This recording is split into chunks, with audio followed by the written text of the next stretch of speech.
Dia mau menjebak saya dengan pertanyaan ini. Kalau mau debat, duduk sama saya, jangan tanya-tanya saya. Yes, if you want to read the Quran, you can read anytime. It is good.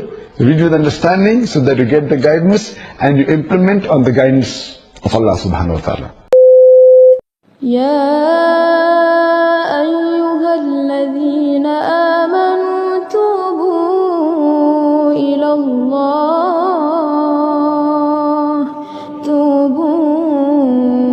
الله توبة نصوحا.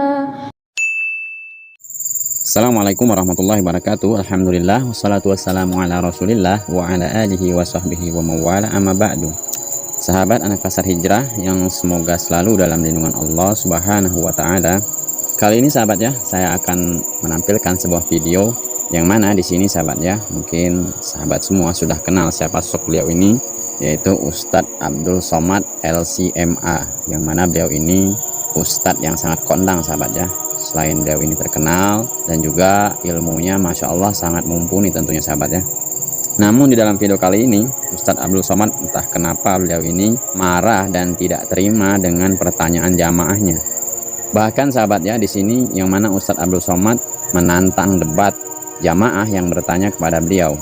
Masya Allah sahabat ya, sekelas Ustadz Abdul Somad menantang debat jamaahnya, tentu saja jamaahnya tidak akan sanggup untuk melawan sahabatnya. Dan saya yakin sahabatnya jamaahnya itu pasti kelpek-kelpek jika memang benar jamaahnya itu berani memenuhi tantangan Ustadz Abdul Somad. Nah sahabat semua, agar tidak penasaran, coba kita simak saja bagaimana Ustadz Abdul Somad ini marah dan tidak terima dengan pertanyaan jamaahnya. Coba kita simak videonya. Apaan Pak Ustadz, siapa orang yang memimpin tahlilan dan yasinan di saat wafat Rasulullah SAW?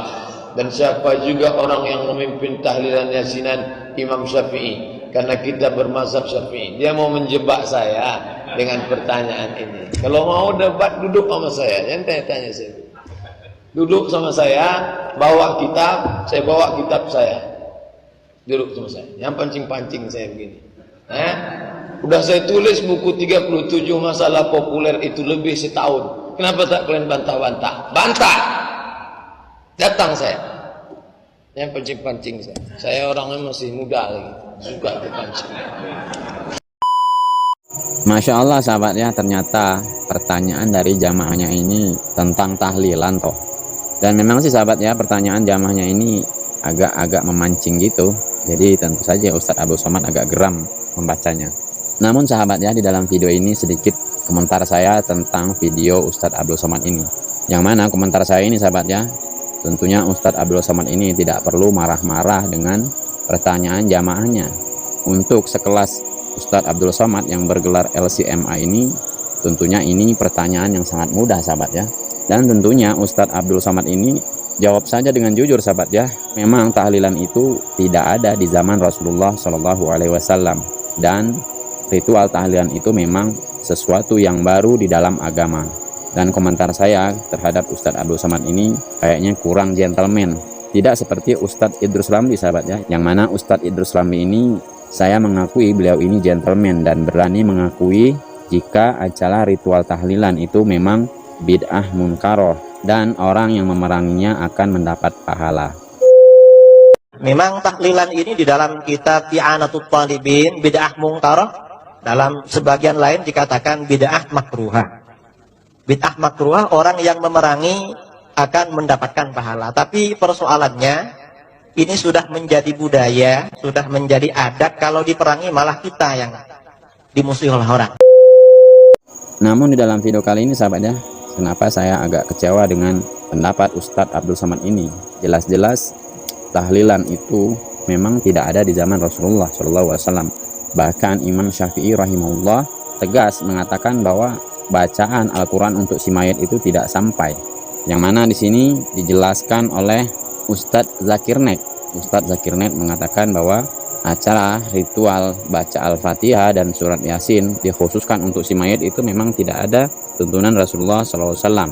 Dan Ustadz Badrussalam, yang mana di sini Ustadz Badrussalam menjelaskan pendapat Imam Syafi'i rahimahullah bahwa mengatakan bacaan Al-Quran untuk si mayat itu tidaklah sampai.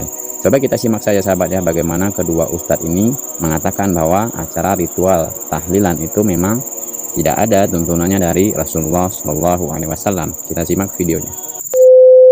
Some people they gather together to when somebody dies, they gather together and read Quran for the Answer dead. the question. What sister is talking about Quran Khani, that there are some Muslims who after a person dies, they gather together and they read the Quran, thinking that it will be good for the person who's dead. Sister, there is no Quranic verse or there is no hadith of the Prophet which wherever, anywhere it's mentioned that you should do this. If a person is alive, when he's alive, you should read the Quran. Now imagine a person dies and then you read the Quran for him. There is no evidence in the Quran or the Hadith. This is a bid'ah, sister. It is an innovation. That is not what the Prophet has ever asked. So those people that do that is wrong. Yes, if you want to read the Quran, you can read anytime. It is good. Read with understanding so that you get the guidance and you implement on the guidance of Allah subhanahu wa ta'ala. Apa dalil mereka, Pak? Dia mengatakan katanya ya membacakan atau menghadiahkan Al-Quran ke mayat itu santai. Kias. Kias kepada apa? Kepada sedekah, haji, puasa. Kan disebutkan dalam hadis sedekah untuk mayat itu sampai. Disebutkan dalam hadis menghajikan orang itu boleh. Mempuasakan ya orang tua kita yang punya hutang boleh. Berarti dikiaskan kepadanya apa? Seluruh amalan kebaikan. Ya. Ini kias. Di antara dalil mereka juga apa? Hadis Ma'qil bin Yasar bahwa Nabi SAW sabda, "Iqra'u Yasin ala mautakum." Bacakan surat Yasin kepada orang yang sudah mati di antara kamu. Tapi hadis ini akhir dhaif. Di dalam sanadnya terdapat Abu Uthman, ya bukan An-Nahdi dan ayahnya, dua-duanya perawi yang majhul. Dan juga sanadnya muttarib, terdapat keguncangan. Ya. Pendapat yang kedua, dan ini pendapat yang masyhur dari Imam Syafi'i rahimahullah. Imam Syafi'i mengatakan bahwa bacaan Al-Quran tidak sampai ke siapa? Ke mayat. Dalilnya mana? Dasarnya surat An-Najm ayat 39. Allah berfirman, wa allaysa lil insani illa ma sa'a. Manusia tidak akan mendapatkan kecuali apa yang dia usahakan. Dan juga kata Imam Syafi'i, karena tidak adanya praktek dari Rasulullah, tidak pula para sahabat, tidak pula para tabi'in, bahwa mereka menghadiahkan bacaan Al-Quran kepada siapa? Kepada mayat. Apalagi Pak, Rasulullah SAW itu orang yang paling sayang kepada umatnya. Sampai Allah menyebutkan dalam surat At-Taubah 128 apa? Wa kana wabil mu'minina raufur rahim. Adalah Rasulullah SAW sangat sayang dan lembut kepada kaum mukminin. Apa konsekuensi sayang? Kalau Rasulullah sayang, tentu Rasulullah ingin supaya umatnya semua selamat. Di antaranya apa? Dengan melakukan usaha bagaimana? Mengirimkan bacaan Quran. Tapi tidak ada satupun riwayat, satu saja ya Rasulullah SAW mengirimkan Al-Fatihah misalnya. Memang ada hadisnya, Al-Fatihah lima quri'at laha. Al-Fatihah itu tergantung untuk apa dibaca. Tapi hadis itu palsu kata para ulama. Makanya ini hujjah. Maka dari itu Al-Imam Ibnu Katsir rahimahullah dalam tafsirnya, Al-Imam Ibnu Katsir dalam tafsirnya berkata, dari ayat yang mulia ini ketika menafsirkan An-Najm ayat 39, Imam Asy-Syafi'i dan para pengikutnya beristimbat bahwa bacaan Al-Quran tidak akan sampai kepada mayat, karena itu bukanlah amal mayat, bukan juga usahanya, dan Rasulullah SAW tidak pernah menyunahkan kepada umatnya, tidak juga menganjurkan atau membimbing kepadanya baik dengan nas maupun isyarat, dan tidak pernah dinukil juga dari seorang sahabat pun kalau itu baik, tentu mereka telah mendahulunya. Dan untuk para pecinta Ustadz Abdul Somad sahabat ya, silakan tinggal pilih saja untuk sahabat semua yang mengidolakan Ustadz Abdul Somad ini, yang dimana tadi Dr. Zakir Naik dan Ustadz Badu Salam menjelaskan tentang acara ritual yasinan ini. Kalau saya pribadi sahabatnya, jelas saya memilih pendapat Imam Syafi'i tentang masalah ini, bahwa Imam Syafi'i rahimahullah mengatakan bacaan Al-Quran untuk si mayat itu tidak sampai berdasarkan dalil surat An-Najm tadi. Tapi untuk sahabat semua yang masih meyakini acara yasinan itu suatu ibadah, ya silahkan saja. Karena di hadapan Allah Subhanahu wa Ta'ala nanti kita ya masing-masing akan mempertanggungjawabkan perbuatan kita tentunya.